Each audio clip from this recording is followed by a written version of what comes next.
अनुकूले सति सुखम प्रतिकूले सति दुखम। मन की अनुकूल कोई भी घटना हुई वह अपने लिए सुख प्रदान करती है। करेला, करेला होता है ना, सब्जी जो बनती है, एक के लिए प्रतिकूल होता है पर दूसरे के लिए अनुकूल हो जाता है। तो पर अधिकतर करेले की सब्जी बनती है तो सबका मन दुखी हो जाता है, कड़वा कड़वा खा नहीं सकते। तो ये मन की है। पर सुख का साधन क्या है? मन दुख सुख का साधन नहीं है। मन सुखी और दुखी होता है। सुख का साधन, सुख का साधन क्या है? हाँ बहन, एक पीछे बहन, शायद प्रेम सद्भावनाएं, बहुत अच्छी बात है। और कोई बहन जल्दी जल्दी से बताओ अभी बहना। सुख निरोगी काया। बहन बस यही सुनना चाह रहा था, मैं बहुत समय से प्रतीक्षा कर रहा था कि कोई तो बहन बोले।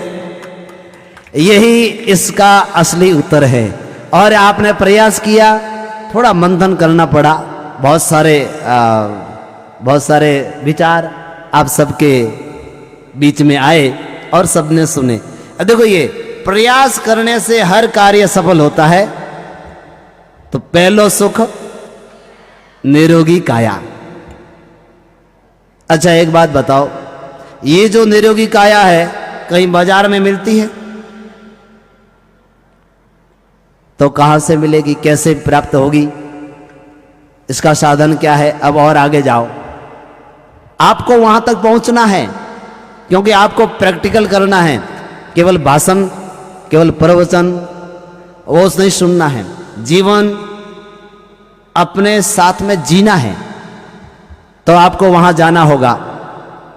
अब दूसरा प्रश्न है कि बता दिया कि सुख का साधन निरोगी काया है और वो कहीं बाहर नहीं मिलेगा, तो वो कैसे प्राप्त करेंगे? व्यक्ति के अंदर जैसे विचार आते हैं उन विचारों के अनुसार ही व्यक्ति अपने मन को सुखी भी कर सकता है और दुखी भी कर सकता है। मन के अनुसार ही शरीर काम करता है। जब व्यक्ति सुखी होगा तो उसका शरीर अच्छे से चलेगा, लेकिन जब मन में दुख उत्पन्न करेगा तो खुद को नीरस और बेसहारा महसूस करेगा।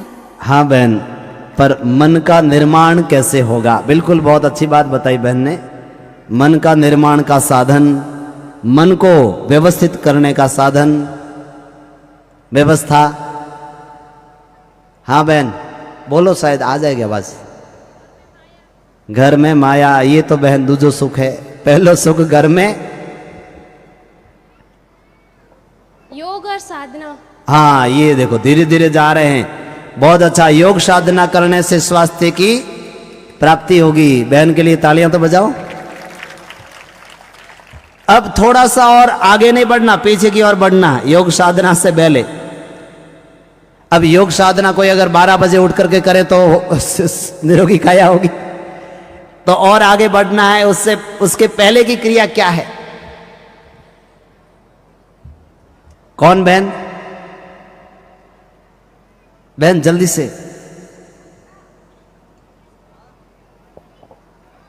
हमारे जीवन की जो दिनचर्या है वो स्वच्छ हो और हमारा मन स्वच्छ हो और जो हमारे जीवन जीने का तरीका है वो एक व्यवस्थित तरीके से हो। बिल्कुल बहन, ये पूरा। पर बहन ये तो योग के आगे की बात है, मैं और पीछे की बात। निरोगी काया प्राप्त करने के लिए योग एक साधन है, पर योग से भी पहला एक साधन है, वो आप बताएं बहन। हाँ बहन, है ध्यान धारणा समाधि, ये योग की बाद की बात है बहन। योग करने के बाद व्यक्ति ध्यान धारणा की ओर बढ़ता। हाँ बहन बहुत अच्छा, ये भी बहुत, इससे भी व्यक्ति का सुखी होता है। प्रातः जल्दी उठना। हाँ बस बहन यही सुनना चाह रहे थे। देखो प्रयास करने से हर काम, सुबह जल्दी उठना, योग करना, पौष्टिक भोजन करना, सत्य का आचरण करना, ये सब बात की क्रियाएं हैं। ध्यान करना, जब हम उठेंगे ही नहीं समय से तो ध्यान किसका करेंगे? योग करेंगे कब? इसलिए यह एक सबसे बड़ा सुख का साधन है, सुबह जल्दी उठना। पुराणों में ऐसा वर्णन किया, जय ब्रह्मा जी की। बहुत सारी बहनें जो चिंता में हो गई, बोले सुबह जल्दी उठने वाला तो ये तो ये बैठता नहीं है। गांव में रहने वाली बहनें तो खुश हैं, पर शहर में रहने वाले बहनों ने सोचा ये कहां से आ गया बीच में नियम। जय ब्रह्मा जी की। तो बहनों, ये सुनना नहीं है, ये इसको प्रैक्टिकल करना है। सुबह प्रातःकाल ब्रह्म वेला में उठने का, सूर्योदय से 1.5 घंटा पहले ब्रह्म वेला लग जाती है। अब अगर सुबह जल्दी उठने के लिए क्या करना पड़ेगा? जल्दी सोना पड़ेगा।